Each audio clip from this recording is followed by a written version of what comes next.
Баршаңызға қайырлы кеш. Әп-әдемі сұп-сұлу болып қайда шықты десеңіздер, бір жерге бара жатырмын. Қасында кімдер?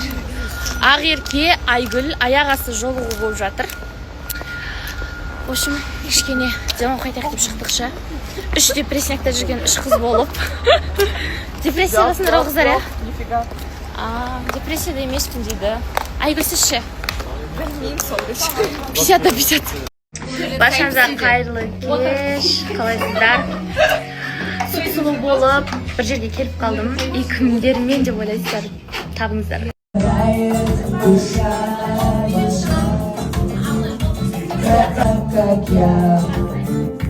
Кто сказал, что время лечит, холод где тихо шепчет, и где лекарства отдает рана твоя.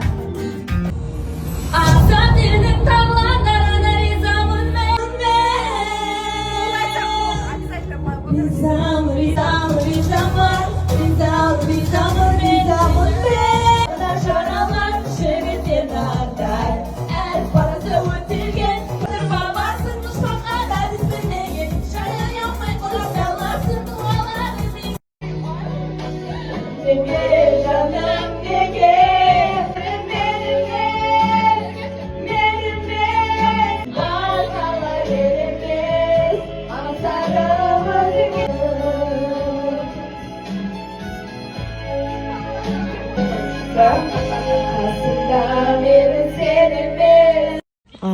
Мысалы, көп адамдар даже басында елдарға айтты ғой, сен жаңағы қалай 3 баланы дейді қабылдамақ түгіл, сен әлі үйленуге деген нең жоқ деген сияқты қосылайықта сондай сөздер болды ғой. Бірақ енді Аллах тағала өзінің әр балаға беретін несібесі бар. Сондықтан Аллаға шүкір, Құдай өліп атқан жоқпыз, наоборот, біздер балалармен несібеміз мол деп айта алам. Сол жалпы ақшада емес, самый главный жүректің тыныштығында, жайлылығында. Кім жақсылық тілесе, соған да мен жақсылық тілеймін, бақыт тілеймін. Ал енді негативный адамнан ол кете алмайсың өмір бойы. Сен жақсы болсаң да, жаман болсаң да, сенің айналаңда жаман адамдар по-любому табылады. Сондықтан да сен жақсы болып тырысып жүрсең де, сенің жақсылығыңды түсінбейтін адамдар да болады. Сондықтан өмір. Жалпы мен Эльдармен танысқанда, жалпы ер азаматтың қасында өзіңді қалай ұстау керек, соны айтайын ба? Қыз бен жігіт болып жүргенде.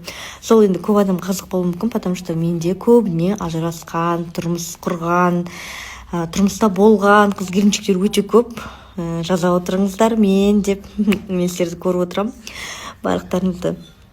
Вот сондай қыздарға айтқым келеді. Енді бірінші, конечно, миды өзгерту керек, визуализация жасау керек. Мен тұрмысқа шығамын, мен бақытты болуға лайықтымын деген сияқты да.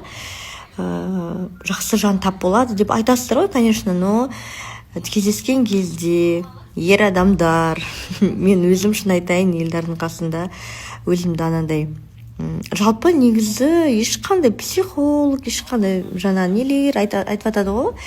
Ер адам қасында мынандай болу керек, ер адам сондай болу керек, әйел адамында оның бәрі өтірік. Негізі өзіңнің адамыңды тапқан кезде сен білесің ба, өзіңнің адамыңды тапқан кезде ешқандай пафосный болып, өтірік күліп, өтірік майысып, өтірік жаңа психолог, жаңа нелердің сексологтардың айтқанын істеп өтіп отырмайсың. Даже өзіңнің адамыңды кездестірген кезде ол бөлек болады.